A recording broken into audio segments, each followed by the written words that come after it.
gravando aí nossa aulinha. Não tive tempo de subir as aulas ainda, mas tem que subir, né? Para quem quiser dar uma revisada.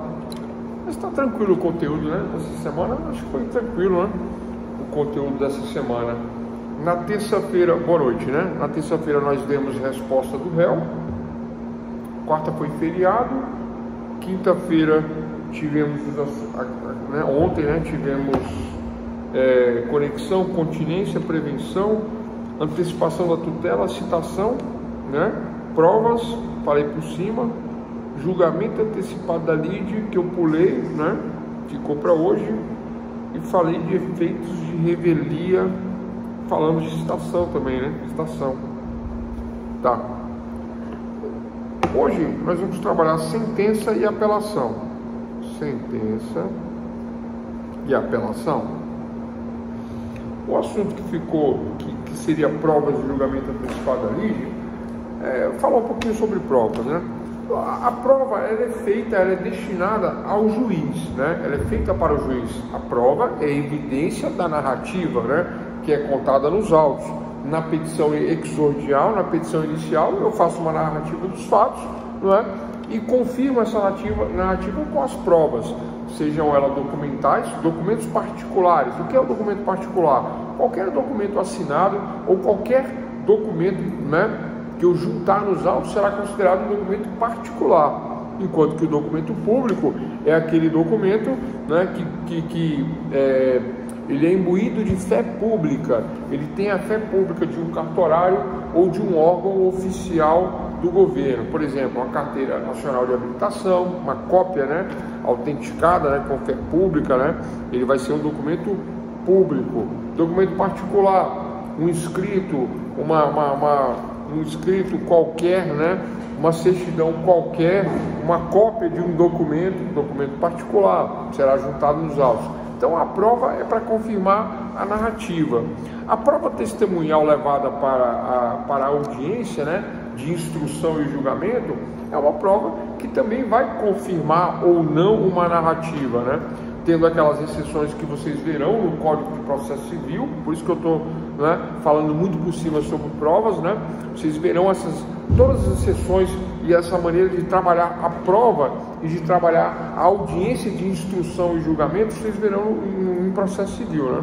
Então hoje eu vou aprofundar sentença e apelação por ser a última aula. Mas continuando a questão da prova, né? Eu tenho uma prova particular, eu tenho uma prova documental, eu tenho uma prova testemunhal e tenho uma prova pericial. Essa testemunhal, né, tem as exceções onde pessoas diretamente interessadas na causa, né? Eu tenho, por exemplo, né, parentes de primeiro grau, esposa, filhos, primos, né, até terceiro grau, são considerados, no processo civil, são considerados, né, pessoas suspeitas, suspeitas não, impedidas, né, impedidas para depor como testemunha de qualquer fato, porque obviamente, né, de forma lógica e natural, essas pessoas terão uma tendência aí ao que?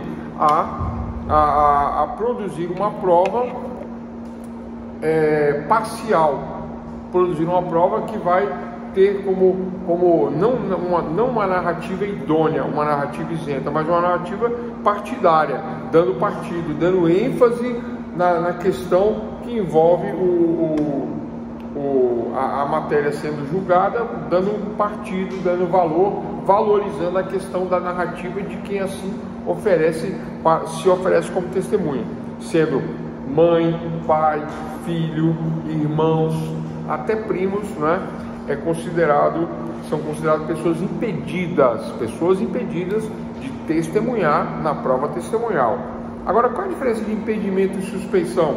Porque eu tenho testemunhas impedidas e tenho testemunhas suspeitas. Qual a diferença de impedimento e suspeição? Na suspeição, os impedidos são objetivos, né? Eu tenho um critério objetivo para entender o que é objetivo, né? O que são testemunhas impedidas. Quais são as testemunhas impedidas, né? Marido e esposa, filhos, pais e primos. Critério objetivo de impedimento e testemunha. Agora, a suspeição, ela não tem um critério objetivo. ela é um critério relativo e ela se baseia no interesse no processo, no interesse processual. E as questões de suspeição têm a ver com a amizade íntima, né? Entre, por exemplo, a pessoa que é parte no processo, aí traz uma testemunha e essa testemunha é seu melhor amigo, amigo de infância, de 20 anos, frequenta a mesma casa. Essa pessoa não pode depor. Ah, professor, mas não tem parentesco nenhum. Mas obviamente que ele está ali para mentir, para ser parcial, para ter uma tendência a favorecer um lado. Então ele não é impedido, mas ele é suspeito. Nem sempre o outro lado sabe dessa amizade íntima, isso, aquilo, né? Mas isso pode, né? O juiz, ao interrogar, vai acabar verificando essa questão. E se o juiz verificar que há uma amizade íntima nesse grau de relacionamento, o juiz interfere a prova testemunhal. Professor, houve a testemunha? Houve a pessoa, mas ela não tem valor de testemunha, ela tem valor de informante. Qual é a diferença de testemunha e informante? Testemunha é prova, informante não é prova. Informante não prova nada? Não, não prova nada. Então por que houve o informante? Por que se perde esse tempo? Porque o juiz faz perguntas relacionadas ao processo, à narrativa, para ter uma melhor compreensão do fato. Mas a testemunha suspeita ou impedida, né, que aí deixa de ser testemunha e dá um depoimento como informante, pessoal, isso é muito importante. E deixa de ser testemunha, deixa de ser prova. Testemunha, informante não é prova. Então deixa de ser testemunha e passa a ser informante. Este informante, ele não tem valor de prova. Já ganhei vários processos desqualificando testemunha. Eu falo, essa testemunha, data máxima vênia, né, ela não pode ser considerada com valor probatório por conta da suspeição ou por conta do impedimento, né? Por conta da suspeição ou do impedimento. Isso nós fazemos na hora da audiência, tá? Chamado de contradita. Você espera acabar toda a qualificação, ouve tudo que o juiz tem para dizer e para interrogar, e aí logo em seguida, né, quero contraditar a testemunha. Qual é a contradita? Aí você alega ou impedimento, né, que aí no caso é pai, mãe, irmão, irmã, marido, esposa, filhos, até primos. Você vai ter um impedimento objetivo, impedido, né? Agora não, um amigo íntimo, né? Ou um amigo, ou assim, uma audiência trabalhista.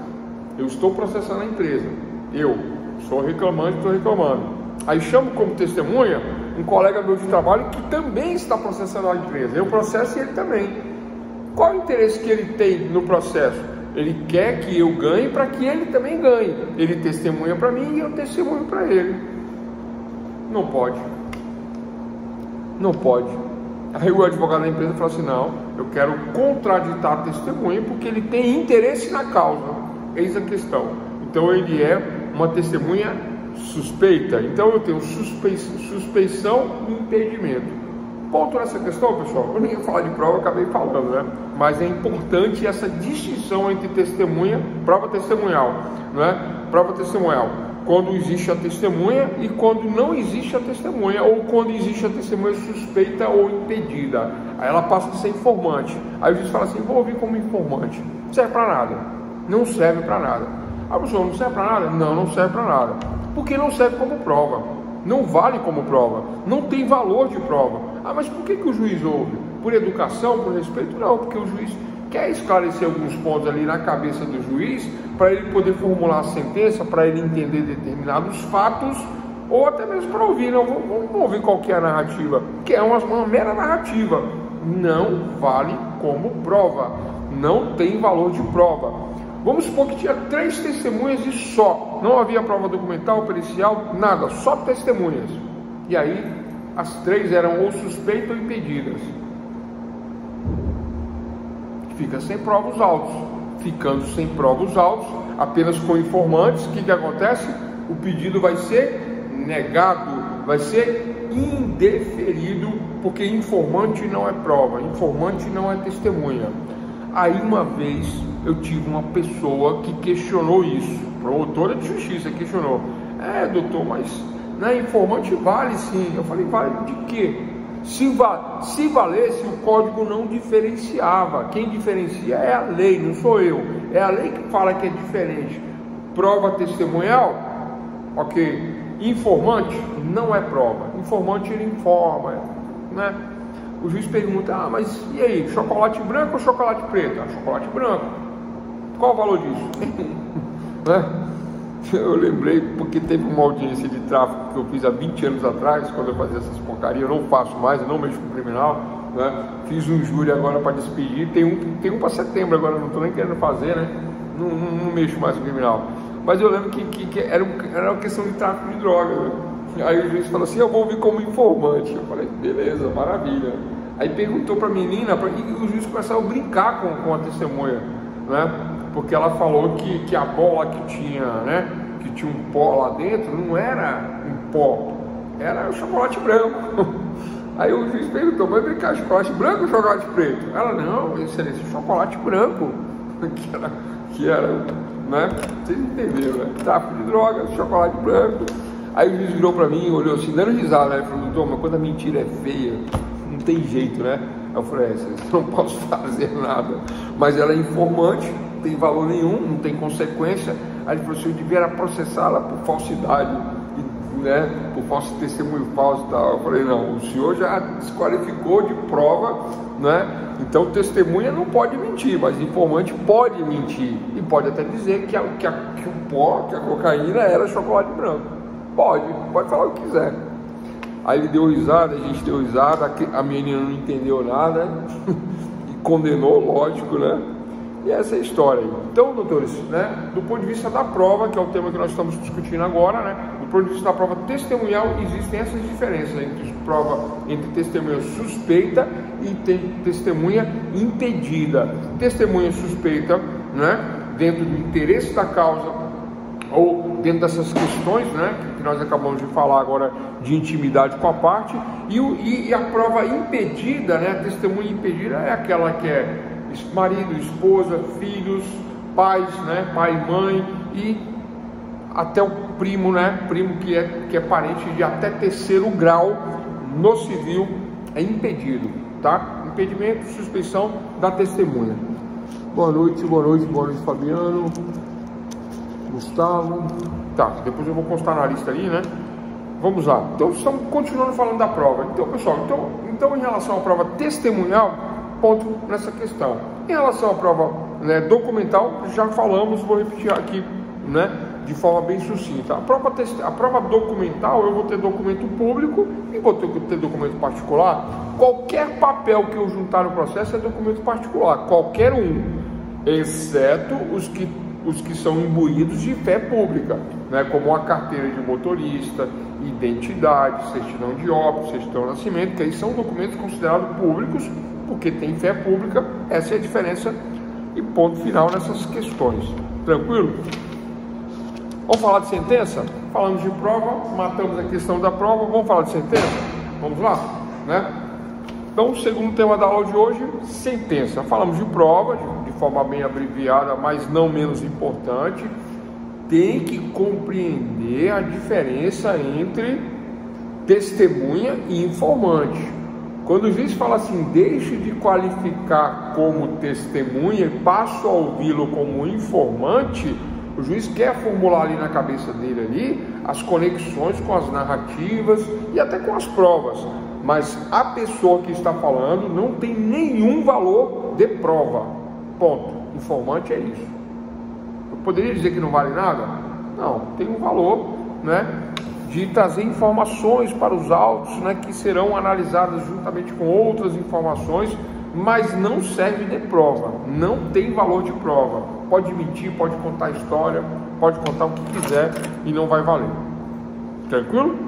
Prova é prova, informante é informante. Prova testemunhal é prova testemunhal e prova de informante não é prova, é informante. É isso, essa é a questão. Bom, pessoal, sentença e coisa julgada. Segundo o tema da aula de hoje, sentença e coisa julgada. Olha só, uma vez procuradas as partes, né? As partes procuram o Estado juiz, né? Procuram através de quê? Da ação do mover do instrumento processual, né, requerendo a tutela, que é a proteção do Estado, né, para que o Estado diga o direito, né? Jurisdição, iuris dictio, iuris o direito, dito pelo juiz, pelo Estado juiz. Então, quem diz o juiz? Quem diz o direito? Quem faz a jurisdição? O Estado juiz. Mas como isso acontece, sendo que o juiz ele é inerte? Ele não pode simplesmente dizer o direito se não for provocado. Ele tem que ser provocado. Então eu o provoco através de uma petição. Eu faço um pedido. Ao excelente senhor doutor juiz de direito, venho respeitosamente a presença de Vossa Excelência, ilustre, íntimo julgador. Aí coloco meus dados, todos, né? Nome completo, RG, CPF, profissão, né? De acordo com o 319, inciso 1, endereçamento para o juiz, inciso 2, qualificação das partes, inciso 3, e assim por diante, nos termos do artigo 319 do Código de Processo Civil, que é a forma do processo civil, mas que serve para o penal, para o tributário, para o trabalhista, para todos, né, os requerimentos ao Estado juiz. Está tudo ali no 319 do Código de Processo Civil. É nossa matéria? Não. Teoria geral do processo trata de teoria geral do processo. Processo penal, civil, trabalhista, tributário, né? Existe um foco no civil, porque o civil é mais completo e mais complexo, né? Então existe um foco no civil. Ponto dessa questão. Então, doutores e doutores, desde o início do curso nós tratamos do processo, de todas as suas variantes e de todos os atos processuais, né? Falei agora por último da prova, falei por cima de como funciona uma audiência. Agora chega a hora do juiz decidir. O juiz já verificou as provas documentais, já ouviu as provas documentais particulares, prova documental pública, né? Se houver uma perícia, qual seria essa perícia, né? Depende, né? Por exemplo, a questão do exame de DNA, né?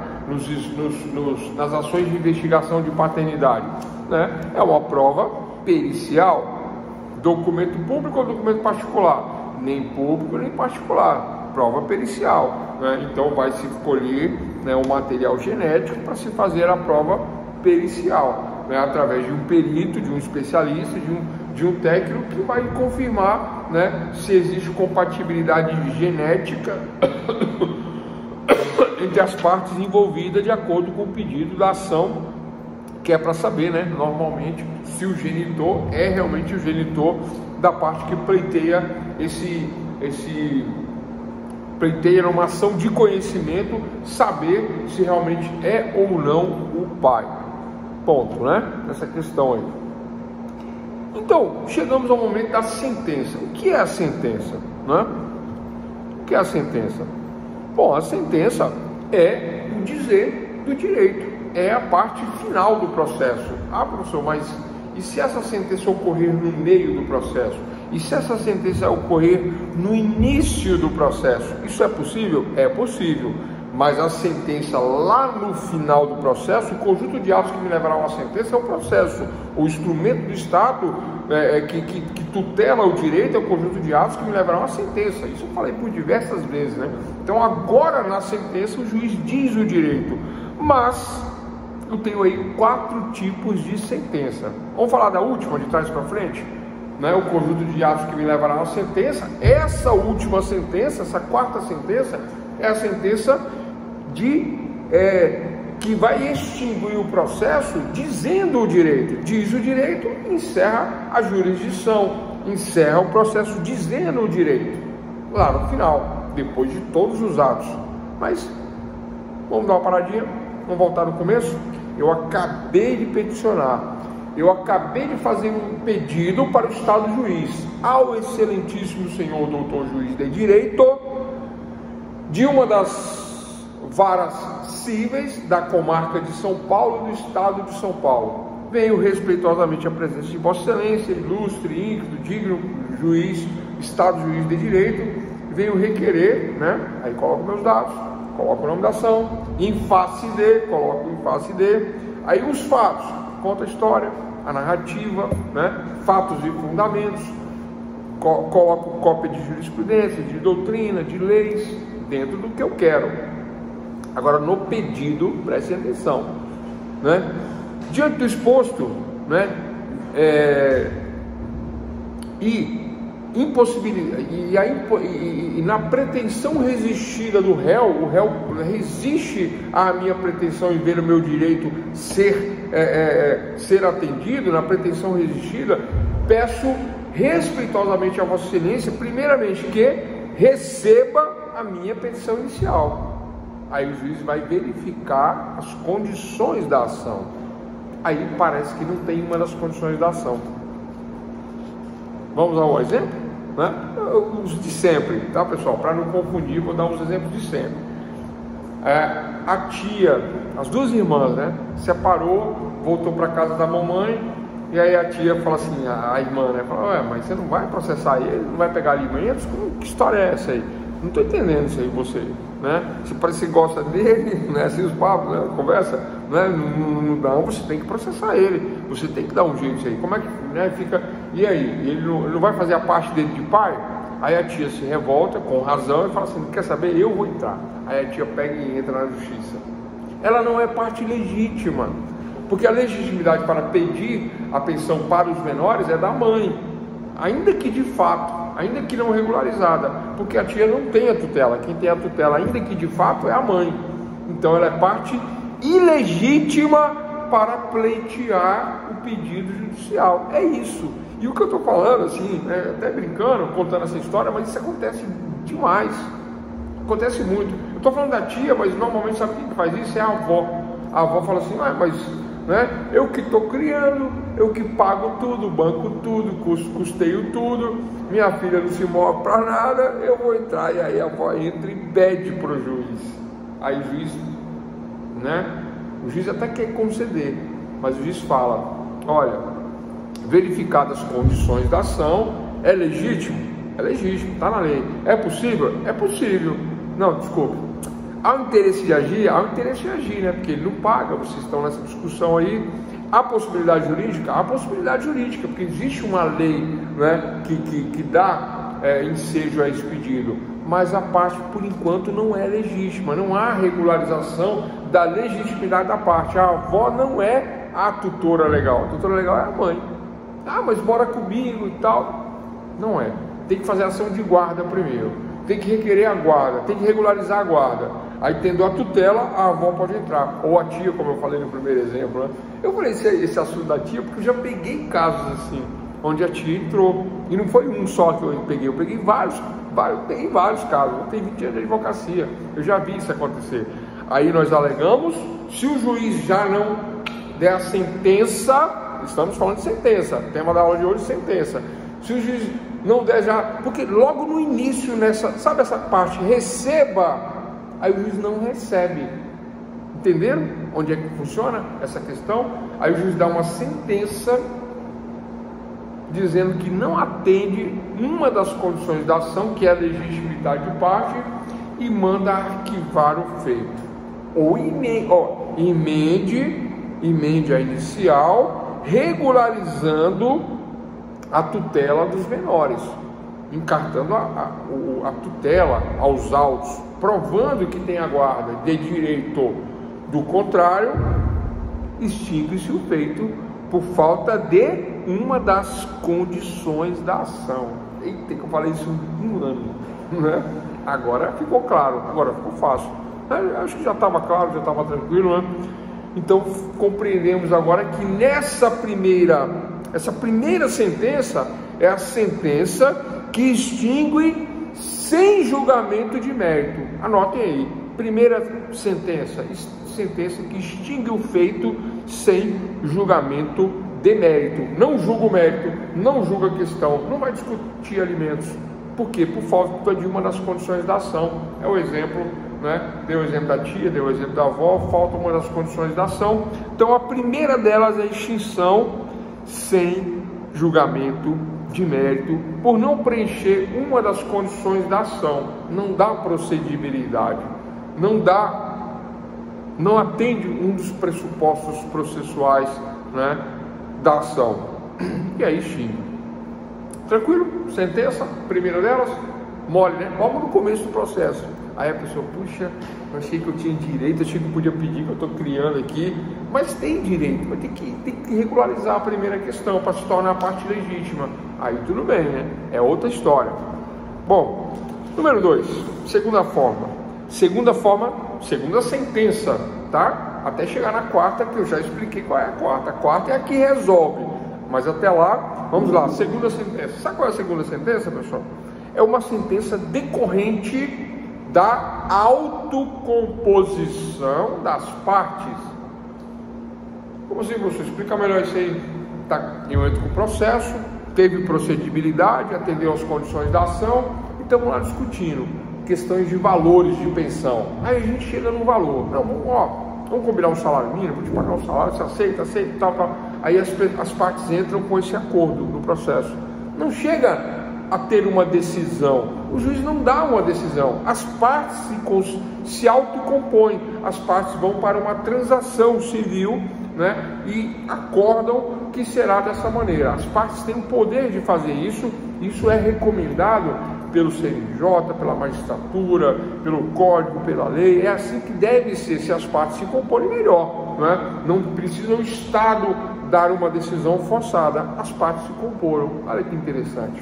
Então, segunda forma, autocomposição.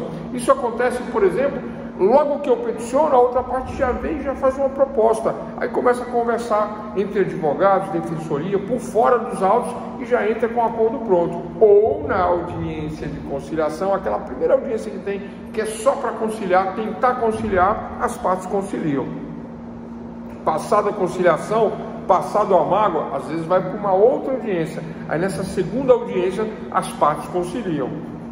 Também é uma opção. Na véspera da sentença, as partes conciliam. Então, qualquer momento processual, né, é a segunda forma de extinção do processo, autocomposição. Tranquilo, pessoal? Terceira forma de extinção, ou terceira forma de sentença, vamos lá, que também extingue o processo, é a prescrição ou a decadência, né? O cheque é um título executivo extrajudicial. Isso é matéria de direito comercial, mas eu gosto de falar isso aí, né? Porque todo mundo tem interesse em saber isso, e eu acho muito bacana, né? Quando eu entendo que o cheque, ele só é cheque até 6 meses. Depois de 6 meses ele deixa de ser cheque. Ele perde a força executiva da cártula de cheque. Está na lei do cheque, chama lei de cheque. Bota lá no Google, lei do cheque ou lei de cheque, né? Acho que é isso. E aí vocês vão ver que o cheque, ele prescreve em 6 meses. Passou de 6 meses, não é mais cheque. Ah, professor, e é o quê? É um documento. Que documento é? Público? Não, um documento particular. Um documento particular, que tem uma escrita, que tem dizeres. E o que acontece aí? Como é que eu recebo? Eu não recebo mais? Do ponto de vista da ação de execução, não, né? E nós explicamos isso na aula de classificação das ações, conhecimento e execução e cautelares. Explicamos isso, né?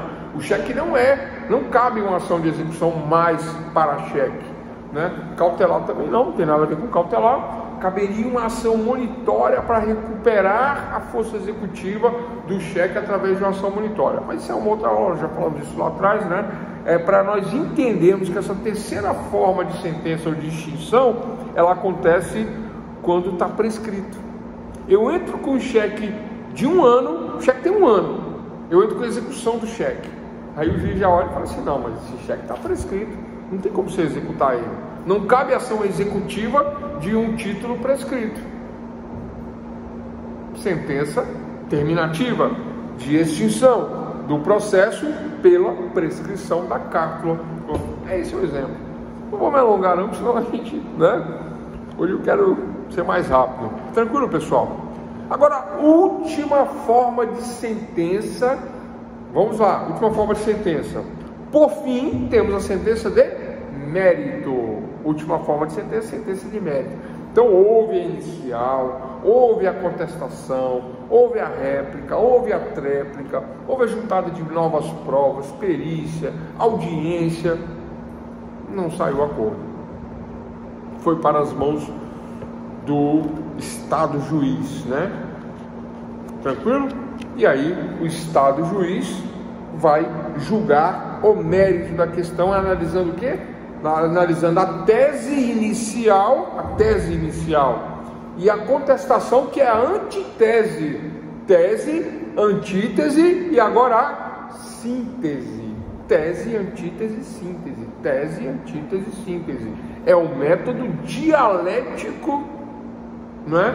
De se resolver uma questão. Esse método dialético, por excelência, é um método que eu gosto, porque é um método, pessoal, não tem nada a ver esse método com questões, tá?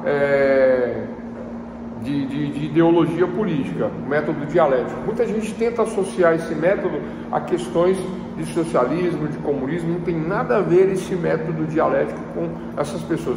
Quer dizer, não é que não tem nada a ver, tem tudo a ver, não é? Porque são filósofos que tentaram, né, utilizar esse método. Um inverteu, o outro disse que era estruturalista, materialista, o outro disse que era o inverso, mas isso aí ele não surge nessa época atual, de 1500, 1600 para cá. Isso é um método de Sócrates, é um método de Platão, é lá na filosofia antiga que se discutia a dialética, e é de lá para cá que esse método vem mudando, evoluindo, e o método dialético é isso, é a tese, a antítese e a síntese. E a síntese é a sentença. Então, de um lado, eu venho com a minha petição exordial, inicial, requerendo algo, uma narrativa com provas, com evidências. Do outro lado, vem a contestação, uma narrativa também com provas, contestando os fatos, né? Tese, antítese, e o juiz analisa a tese, analisa a antitese ou antítese, e ele faz uma síntese, dando a sentença. A síntese é a sentença. Vamos lá? Como que ele faz isso? Quais são os requisitos da sentença? Anotem aí. 3 requisitos para a sentença. É isso que cai no concurso para magistratura. Primeiro requisito da sentença: relatório. Eu vou falar o que é o relatório. Segundo requisito da sentença: fundamentação ou motivação. É o fundamento, é a lógica, né? A lógica legal, a lógica doutrinária, a lógica usual e costumeira, a lógica jurisprudencial, está nessa segunda fase da sentença aí, que é a fundamentação, a motivação, e que está no artigo 93, inciso 9, salvo engano, da Constituição Federal. Toda decisão, ainda que administrativa, tem que ser fundamentada, motivada. É esse item 2. Item 1, relatório. Item 2, fundamentação. Item 3 é o dispositivo, que é a decisão propriamente dita, né? Depois do relatório, depois da fundamentação, aí o juiz faz assim: decido, né? Dispositivo, decido, é a conclusão do raciocínio lógico. A lógica não está no segundo momento? Agora eu concluo. Vamos lá, primeiro, relatório. O que é o relatório, pessoal? O relatório, ele é obrigatório se não tiver, anula a sentença. E se ele tiver mal feito, cabe embargos de declaração, que é um recurso que não modifica, mas o juiz tem que esclarecer o que ele fez na sentença, porque a sentença está obscura, porque a sentença não está clara. Embargos de declaração. O juiz tem que refazer a sentença se o relatório estiver mal feito. Acontece? Acontece, né? É um errar humano, né? Às vezes o juiz nem errou, mas esqueceu um detalhe, esse detalhe era importante, não colocou no relatório, embargo de declaração, o juiz vem e acerta, está tudo certo, só isso. Então, neste relatório, é uma mera descrição fática. Então, o juiz ele pega a tese e a antítese e ele diz: olha, na inicial, o autor falou assim, assado, tal, pediu isso, pediu aquilo. Na contestação, foi falado o contrário, assim, assado. Então, o juiz ele faz um relatório mostrando o que aconteceu na tese, na antítese, mostrando todos os momentos processuais, o que foi juntado, o que foi discutido, o que foi debatido, questões incidentais ele coloca também no relatório. Tudo o que aconteceu no processo o juiz coloca, demonstrando que ele leu o processo, que ele entendeu o processo, que ele conhece o processo. Dá-me facto, dabo tibi ius, né? Dá-me os fatos que te darei o direito. Então o juiz tem que entender os fatos e ele demonstra isso através do relatório. Relatório, no primeiro momento da sentença. Tranquilo, né, pessoal? Muito tranquilo, né? Aí, depois que o juiz fecha o relatório, né? Aí ele diz assim, este é o relatório. Eu acho legal isso aí. Aí vem a segunda parte, fundamentação. Aí o juiz começa, né, fazendo uma análise lógica, né?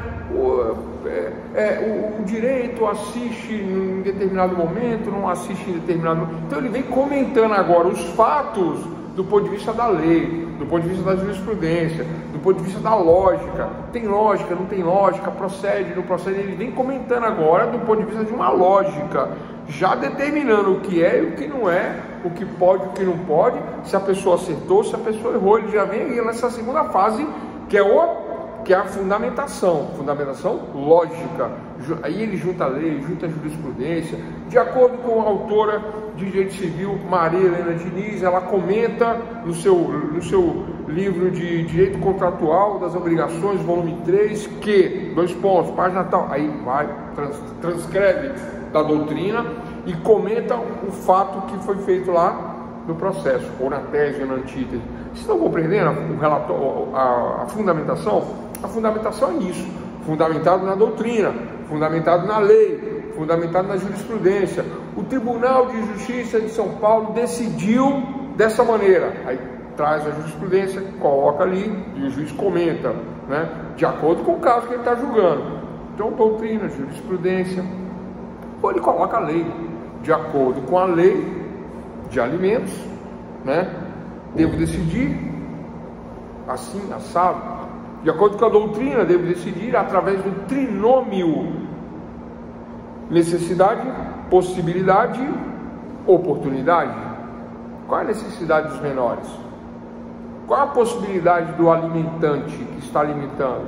Qual é a oportunidade? Qual é o momento oportuno para se requerer, para se fazer isso? Então esse é o trinômio necessidade, possibilidade, oportunidade, e o juiz coloca isso na fundamentação, porque é uma tese doutrinária, está na doutrina. Os professores ensinam isso, como se calcula alimentos, né? Eu tenho até um vídeo sobre isso, né?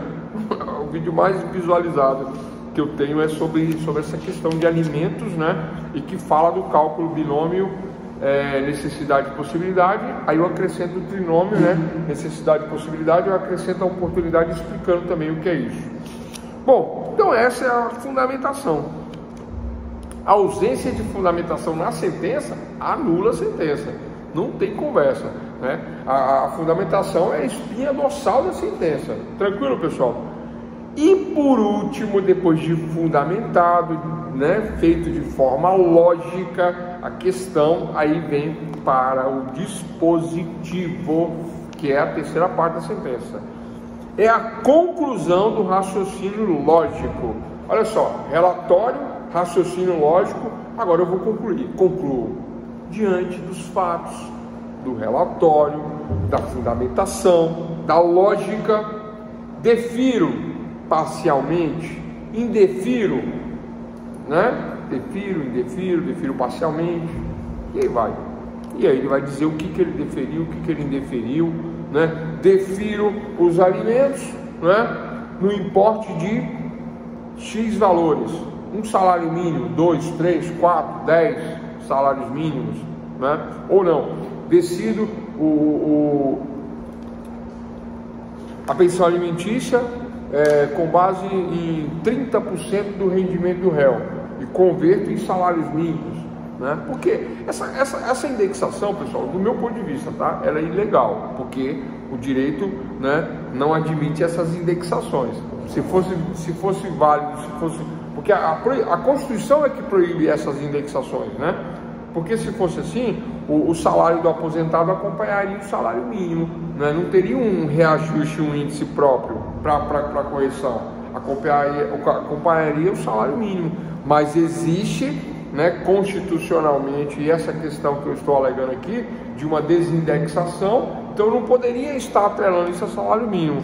Mas os juízes anexam, fazem a indexação de salário mínimo, convertem em salário mínimo, ninguém discute, não vai lá para o STF, porque é uma questão legal, não vai, deveria ir, não vai, fica por isso mesmo. Tranquilo? Bom, então no dispositivo é a conclusão do raciocínio lógico, a decisão propriamente dita está aí no dispositivo. Defiro, indefiro, concedo, nego, concedo a liminar, nego a liminar, defiro, define o valor tal, é no dispositivo. E ponto final para a sentença em 3 fases, né? Relatório, fundamentação e dispositivo. Alguma dúvida sobre essa questão da sentença? Falamos na aula de hoje até o momento prova, sentença, né? 4 tipos de sentença e, né, deu uma desmembrada aí em como se faz a sentença. Quem vai fazer concurso para juiz aí? Relatório, fundamentação, dispositivo. Tem que treinar. Como é que treina? É na caneta. Porque as provas são todas na caneta. Não tem nada de notebook, de pesquisa. Quando vai se fazer uma prova, eles te dão, acho que 3 ou 4 folhas, né? Eu nunca fiz essa prova, né? Te dão 3 ou 4 folhas e você vai fazer uma sentença. Eu tinha um livro de formulação de sentença que eu gostava, e o livro tinha vários exercícios, e eu gostava de fazer as sentenças, né? E uma vez eu tive uma aula de processo civil, ou foi direito civil, não me recordo, mas acho que foi direito civil. E era um caso assim envolvendo um estudante de direito que pedia pensão alimentícia, que estava na faculdade, que tinha mais de 18 anos. Aí o juiz era o professor, meu professor era juiz. E ele pediu para a gente fazer uma sentença, e eu dei uma sentença que eu treinava, que eu gostava de fazer isso, e ele elogiou bastante, ele gostou, né? Baseado nisso, 3 fases aí, né? E foi muito bacana isso aí, eu achei muito legal. Bom, fechada a parte de sentença, né? Pessoal, pode ocorrer na sentença vícios de sentença. Então falamos de prova, falamos de sentença, 4 tipos de sentença, né? Falei da sentença em 3 fases, as fases da sentença, fase de sentença, requisitos formais da sentença. Então, aula de hoje, prova, 4 tipos de sentença, requisitos formais da sentença, né? Que é o relatório, fundamentação, dispositivo. E agora vamos falar de vícios da sentença. Lembrando que a palavra vício significa defeito. Quais são os defeitos da sentença? 3 tipos de defeito, bora lá? Primeiro vício, a sentença, ela pode acontecer dela ser considerada extra petita. Esse é o termo. Primeiro vício, extra petita. O que é extra petita, né? Eu tenho uma pretensão formulada nos autos, peço algo para o Estado juiz, e nesse vício, a resposta jurisdicional, a resposta do juiz, não tem nada a ver com o que eu pedi, nem mais, o juiz não me deu nem mais, nem menos, ele me deu algo que não tem nada a ver com, ele me deu algo que eu nem pedi. Eu pedi alimentos, ele me deu regulamentação de guarda, de horários, na decisão. O juiz, ele se equivocou totalmente, se confundiu. Acontece? Eu acho que nesse caso não, né? Mas é um exemplo que eu tô dando aqui só para ilustrar, né? Acho que esse caso seria um erro muito grosseiro, né? Mas é uma sentença extra petita. Eu peço alimentos e o juiz me dá guarda, por exemplo, né? Me defere a tutela, a guarda, né? Aí ele vai alegar assim, mas de acordo com a narrativa, de acordo com as provas, eu estou vendo aqui que você pediu alimentos. Até vi que você pediu alimentos, mas eu não tenho, o que você está me alegando aqui não tem a ver com alimentos, tem a ver com guarda, né? É ultra petita, anota esse termo, é um vício, é um defeito, ultra petita.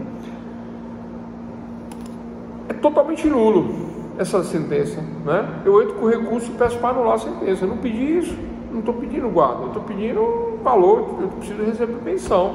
Aí o juiz me dá a guarda já é até minha já, ele me dá a guarda, meu grão, eu quero é pensão. Aí eu peço a nulidade, né, alegando vício de sentença, ou seja, uma sentença extra petita, número 1. Número 2, segundo vício, ultra petita. Agora olha só, é ultra petita, ultra. Ela entra no judiciário, pede alimentos e pede um salário mínimo. Aí ele se defende, dizendo que não tem condições de pagar um salário mínimo, tal. Aí ela fala que ele tem, ele fala que não tem, e fica aquela briga. Aí o juiz, ele julga a causa, lá na sentença terminativa de mérito, 4ª sentença. Ele julga, Aí ele não dá um salário mínimo, ele dá mais que um salário mínimo, ele dá 2 salários mínimos. Aí o outro lado fala assim, ué, como assim 2 salários mínimos? Eu estou dizendo que eu não tenho condições de pagar nenhum. Ela não pediu mais de 1, ela só pediu 1. E Vossa Excelência dá 2? Não, está tudo errado. Vossa Excelência errou, data máxima venha. Há um vício da sentença, julgando ultra petita, além do que ela pediu. Não é? Eu estou dizendo que eu não tenho condições de pagar nenhum. Ela pede só 1. E Vossa Excelência dá 2? Vício de sentença ultra petita. O juiz decide além do que foi formulado nos autos. Acontece? Acontece. Tá, pessoal? Pessoal, lembrem que os exemplos aqui são só meramente didáticos. Não estou comentando o caso de ninguém, nenhum, e nem lembro disso ter acontecido, né? Normalmente dá a menos, né? Por cautela o juiz dá a menos, né? Que aí no caso é o próximo caso que nós vamos lá trabalhar agora. Terceiro e último vício de sentença. Sentença citra petita. Anotem, citra petita. A citra petita é o julgamento aquém do solicitado. Ela pede um salário mínimo. Eu digo, tudo bem, eu tenho condições de pagar um salário mínimo, vou dar um salário mínimo. Aí o juiz vai, nega o pedido dela. O juiz dá meio salário mínimo, dá 1/3 do salário mínimo. 1/3, 30% do salário mínimo. Aí eu concordei com o salário mínimo. E ela pediu um salário mínimo. E o juiz deu 30%. Mas não é contraditório? Se ela pediu e eu concordei, no mínimo que ele tinha que fazer era, não, concordo com as partes, né? Ela pede um salário, ele concorda, tá tudo certo, então, né, defiro o salário. Aí o juiz fala assim, não, o certo é 30% do salário, 1/3. Baseado em quê? Sentença citra petita, julgamento aquém do pedido. Ela pediu um salário, eu concordei, mas o juiz deu menos, deu 30%. Eu tive um processo, eu não sei se eu posso comentar esse processo, vocês vão... Não, eu posso comentar porque não vai ser identificado, né? Eu pedi 80 mil reais de pensão. Ah, mas foi um rebuliço na comarca lá, né? Todo mundo achou que eu estava ficando maluco lá, o promotor foi contra, né? 5 mil, e pá, que não sei o quê. No final eu ganhei 16 mil de pensão. Ganhei 16. Minha cliente merecia mais. Mas é um binômio, necessidade, possibilidade, oportunidade. O momento era oportuno. A necessidade do menor, eu não consegui provar 80 mil, mas ganhei 16 mil, né? Necessidade, possibilidade. O pai tinha a possibilidade de pagar os 80 mil, mas dentro da necessidade e possibilidade, 16 mil estava de bom tamanho. E foi o que aconteceu. Tranquilo? O promotor ficou indignado, o pessoal achou que era muito, e aí veio as comparações, etc e tal. Doutores e doutoras, tranquilo? Então, falamos de prova, né? Sentença em 4 momentos, tá? Lembrando que do ponto de vista da prova, que nós falamos no início da aula, tem aquelas questões, né? De prova testemunhal, né? Informante que não é prova documental, documento público, prova pericial. Falamos de forma superficial, mas falamos, tá? Então, né? Prova, assunto dado. E a quem interessa a prova? Ao juiz, ao Estado juiz. A prova é a evidência da narrativa. Sem provas ou sem evidências, a narrativa é nula, né? Alegar e nada provar é o mesmo que nada alegar. É isso. Ponto nessa questão da prova. Falamos de sentença, né? Em 4 momentos. Eu tenho 4 tipos de sentença. 4. Sendo que a última é a terminativa, é a que dá o dispositivo lá que diz defiro, não defiro, etc e tal. Essas outras 3 primeiras aqui são sentenças chamadas de sentença interlocutória. Anote, sentença interlocutória. Eu entro com a petição e aí o juiz nega o recebimento da petição alegando ilegitimidade de parte. Ele fala, indefiro, não recebo, ilegítima a parte, não é a mãe, é a avó que está pedindo, nego o procedimento, nego a procedibilidade, não aceito por não preencher uma das condições da ação. Mas a avó ela tinha a guarda, só que ela não juntou, e o juiz não deu chance, o juiz mandou arquivar. Qual é o recurso contra essa sentença interlocutória? Aí vem a parte de recurso, anotem. Contra qualquer decisão interlocutória, olha, eu tenho 3. Eu tenho três decisões interlocutórias, já expliquei. A primeira delas é essa, né? E quando o juiz, ele logo que ele pega a inicial, ele indefere, né, o prosseguimento, ele não recebe, né? Ele não recebe, porque falta uma das condições da ação. Qual é o recurso aí? Recurso de agravo de instrumento. Anotem, recurso de agravo de instrumento. Qualquer decisão interlocutória cabe agravo de instrumento. Professor, isso vale só para civil? Civil, penal, execução penal, tributário, trabalhista, processo administrativo, qualquer decisão interlocutória antes da sentença final, sabe? Não é a sentença final, é no meio, é no começo. Cabe a qualquer sentença interlocutória, o recurso chama-se agravo de instrumento. Agravo de instrumento é um recurso para decisões interlocutórias. Sabe aquela da composição das partes? Sentença de autocomposição, que é a segunda forma de sentença? É feito um recurso, é feito uma autocomposição, né? Só que quando eu faço autocomposição, o juiz dá a decisão, homologo a autocomposição das partes, aguarde-se o trânsito julgado, ponto. Mas aí, se a parte quiser recorrer, mesmo tendo feito acordo, pode. Qual é o recurso aí? Agravo do instrumento? Não, aí nesse caso não, né? Porque aí houve uma autocomposição, a forma de extinção ela decorre da autocomposição, isso põe fim ao processo, então aí é a apelação normal, tá? Mas normalmente nesse tipo de acordo, né, as partes desistem do prazo recursal, desistem do recurso, é o que acontece normalmente, tá? Então falamos de agravo de instrumento, falamos da sentença, falamos das 4 formas de sentença, falamos dos requisitos da sentença, né? Relatório, fundamentação, dispositivo, vícios da sentença, né? Sentença extra petita, ultra petita e citra petita. E eu tô achando vocês muito quietos, pessoal. Eu sei que é sexta-feira, depois do feriado, tá todo mundo querendo que termine logo, mas bora lá, pessoal, porque o assunto da prova tá quase todo em cima da última aula, né? Apesar que não, né? A resposta do réu tem bastante coisa, né?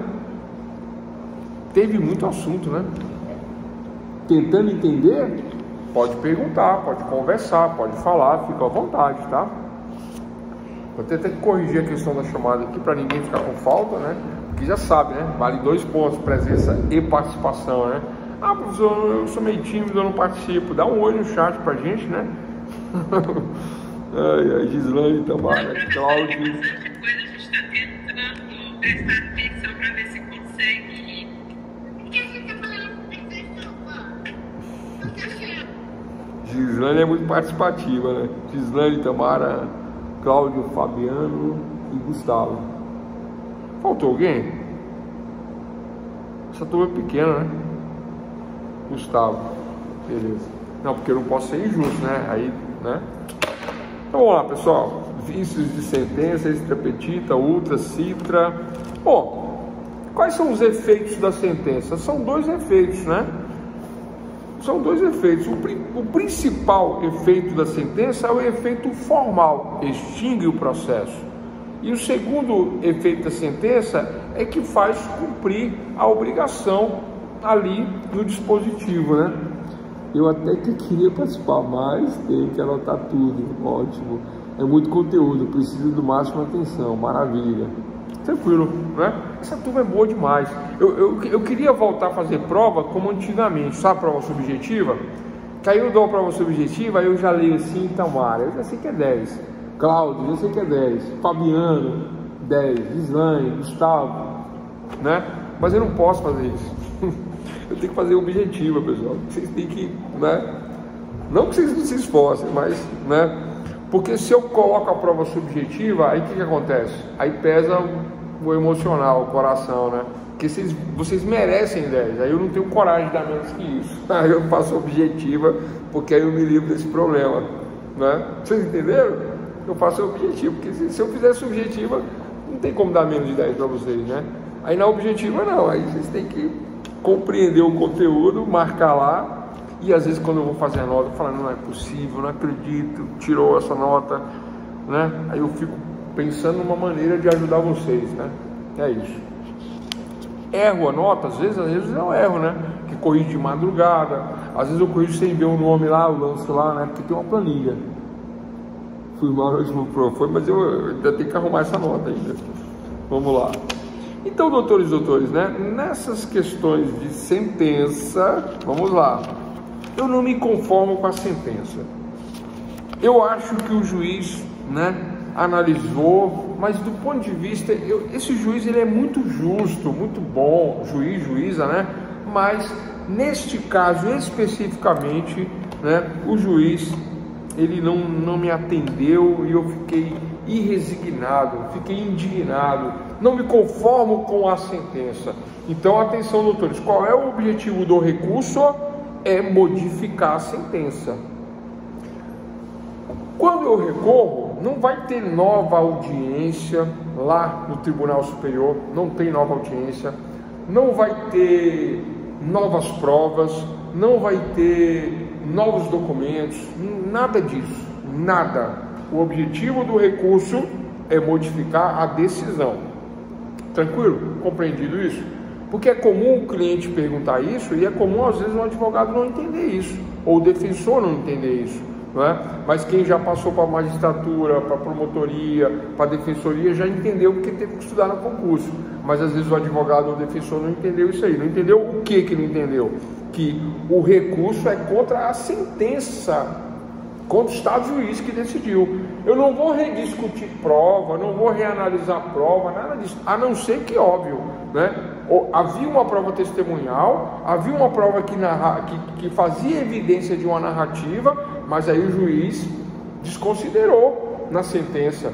Foi contra a prova dos autos, ou as provas dos autos.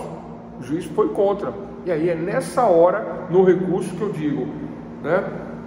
Venho respeitosamente a presença de Vossa Excelência, ilustre julgador, né? Que sempre tem decidido de forma equânime, justa, íntegra, mas dessa vez, Vossa Excelência, né? Por algum motivo que desconhecemos, talvez um equívoco, talvez tenha passado desapercebido, mas Vossa Excelência julgou contra, né, a nossa pretensão, contra o nosso interesse, não, né? E portanto vimos apelar da decisão de Vossa Excelência. Recurso de apelação. Tem um prazo para isso, tem um preparo para isso. O preparo é pagar as custas do recurso, porque todo recurso tem custo. Então eu pago o valor, preparo, e eu faço apelação, apelo. Sabe tudo que eu falei agora? Eu posso não falar nada, posso só dizer assim: MM juiz, apelo, está apelado, tranquilo? Pago, faço o preparo, pagamento das custas. Agora, tem um prazo para apelar. Saiu a sentença hoje, eu apelo e faço o pagamento, apelo, e tem um prazo também dentro desse prazo, que eu não vou falar de prazo agora, porque senão vai confundir tudo, né? E se eu falar de prazo, eu tenho que cobrar o prazo na prova, então eu não vou falar de prazo.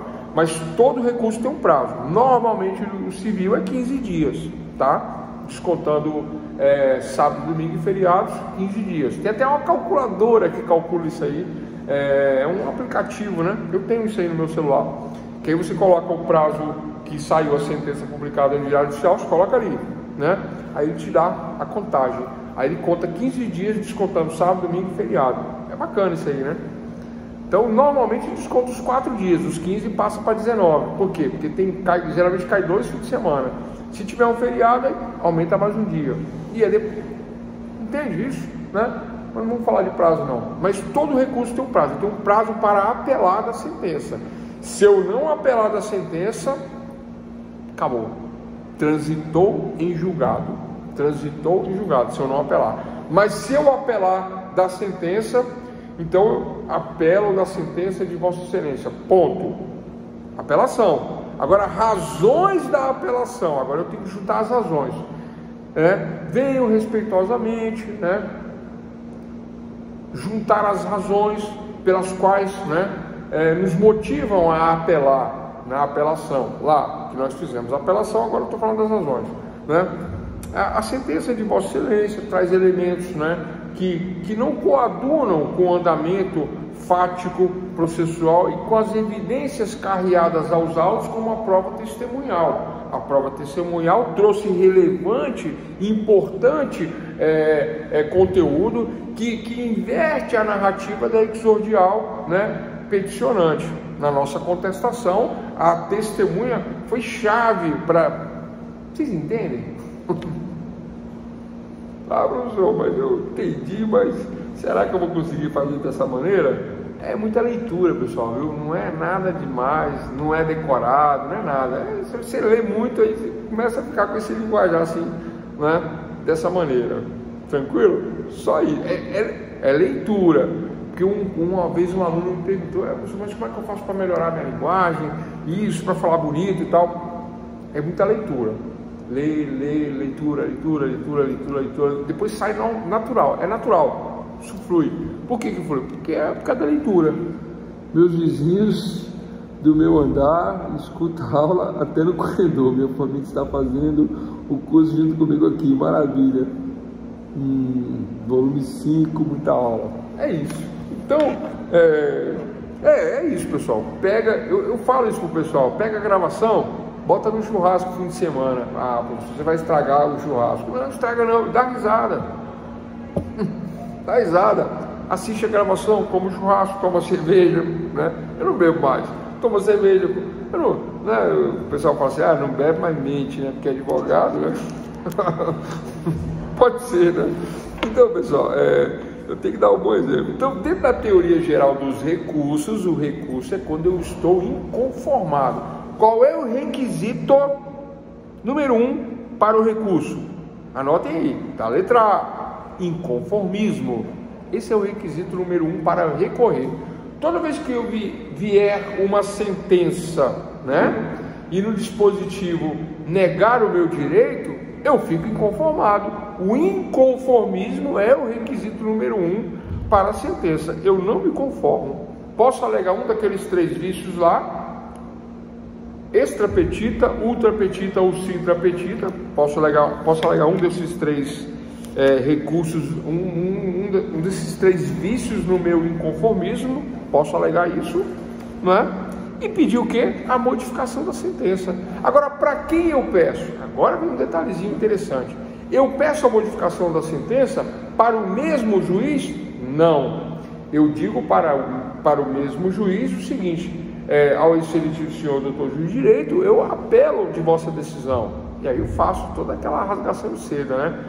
Vossa excelência é equânime, é justo, maravilhoso, mas desta vez, né, estamos inconformados com vossa decisão, né, e requeremos a reforma para modificar essa sentença e que seja ao nosso favor. Então agora eu me dirijo ao tribunal, né, superior, né, olha só, eu estou na comarca, 1º grau, então eu apelo para o 2º grau. É isso. Quando eu estiver no 2º grau, eu apelo para o 3º e último grau. 2 recursos. Duplo grau de jurisdição. Professor, eu nunca entendi essa conta. Tem 3 instâncias, como é que é 2 recursos? Ué, pessoal, 3 instâncias, 2 recursos.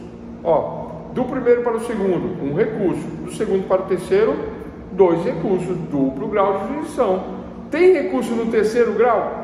Não tem recurso no 3º grau para uma outra jurisdição, porque não existe uma outra jurisdição. Mas existe recurso no 3º grau? Existem alguns recursos, sim, né? Porque no 3º grau existe um colegiado. O que é o colegiado? Não é só um juiz, é um juiz colegiado, são vários juízes. Vamos dar um exemplo que todo mundo conhece? O STF, Supremo Tribunal Federal, ou Superior Tribunal Federal, né? O Superior Tribunal Federal tem 11 juízes, é um tribunal colegiado.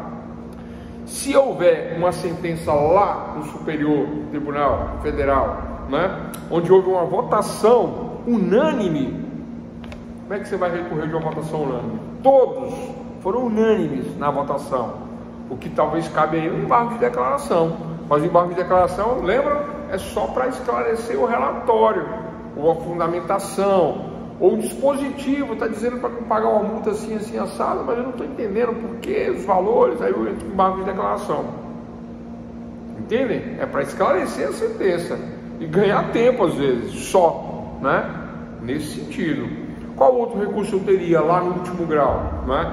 E como é um processo de conhecimento, agora vai vir a execução da sentença. Aí eu tenho embargos em relação à relação de cálculos, né? Então eu vou embargar os cálculos, vou embargar a conta, vou dizer que a conta não bate, né? Eu vou entrar com uma conta nova, vou apresentar cálculo. Esses são os recursos. Não são recursos para modificar a sentença. Entende a diferença? Chegou no último grau, acabou, pessoal. Acabou. E tem um outro recurso chamado embargos infringentes. Depende de quem faz a apelação. E tem um recurso de embargos infringentes. Olha só, lá não são 11 pessoas? São 11. Aí na votação deu 7-3. Professor, mas é 11, como é que dá 7-3? 7-3 é 10. Não, é porque o último ele só vota no empate. É 7-3 mesmo, né? Então 10 votaram 7-3, né? Deu 7-3. Se deu 7-3, não deu votação unânime. Se não deu VU, não deu votação unânime, cabe embargos infringentes. Anotem esse nome, embargos infringentes. Professor, o que é os embargos infringentes lá no último grau? Os embargos infringentes lá no último grau significa que houve duas teses. Não importa o número, 7 e 3. A tese vencedora da maioria foi 7, né? A minoria foi 3. Ou 8-2, né? Ou 9-2, né? Não tem acontecido isso? 9-2, né? Aí o que acontece? Mas 2 votos tem uma tese e 9 votos tem uma tese contrária. São só duas teses, né? Dos que votaram a favor e dos que votaram contra, ou dos que votaram contra, dos que votaram. Percebe que são duas teses? Embora seja 9-2, embora seja 8-2, são duas teses. Aí cabe embargos infringentes. Por quê? Porque os embargos infringentes vai utilizar a tese que me é favorável. Não importa se eu ganhei ou se eu perdi. Se a votação não é unânime, qual é o lado que está votando ao meu favor? É essa tese que eu uso. Aí eu reforço a tese, dou uma trabalhada em cima dela com embargos infringentes, querendo virar os outros votos, querendo modificar os outros votos. É difícil? Não é fácil não. Modificar um voto é muito difícil, mas acontece, pode acontecer, tá? Não vamos pensar em política não, porque política é impossível, né? Mas vamos pensar em situações normais, que envolvem INSS, que envolvem bancos, que envolvem questões de juros, de correção, né? De aposentadoria. É muito comum, né? Muito comum. Mudança na lei, tranquilo? Então esse é um recurso. Então falamos do recurso de agravo de instrumento, falamos do recurso de apelação, estamos falando de embargos infringentes, né? Acho que depende de quem faz a apelação. Tudo depende, né, de quem faz a apelação, pessoal, nem sempre é o conhecimento jurídico que vence, tá? Normalmente o que vence é os fatos alicerçados, né? A narrativa alicerçada numa boa prova. Fatos sem prova, narrativa sem evidências é uma mera narrativa, né? Alegar e nada provar é o mesmo que nada alegar. Mas se eu tenho uma narrativa fundamentada em provas contundentes, provas, né, robustas, provas que fortalecem a minha narrativa, que me trazem uma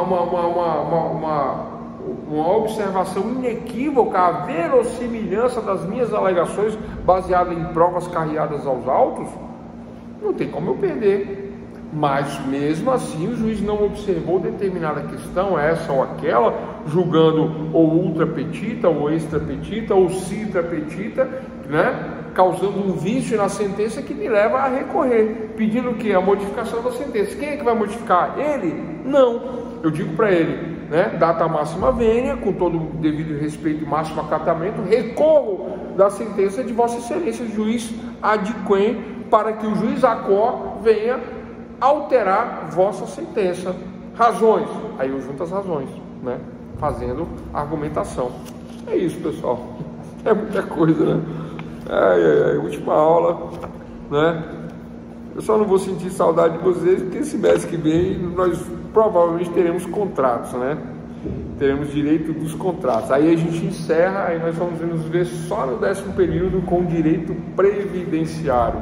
Alguma dúvida? Se não tiver, vamos encerrar aqui, não é? Porque senão fica muita coisa e o basicão da teoria geral do processo, nós conseguimos aplicar todo o conteúdo, né? Essa turma aqui é muito boa. Não ficou nada para trás, nada. Doutora Gislaine, Gustavo, Tamara, Fabiano, Cláudio, tranquilo? Se não tiver nenhuma dúvida, né? Vou pegar as 3 gravações da aula de terça, quarta e hoje, vou subir hoje, tá? Pro YouTube lá, aí quem quiser acessar, fazer uma revisãozinha. Nossa prova, segunda-feira, eu vou até encerrar a gravação aqui.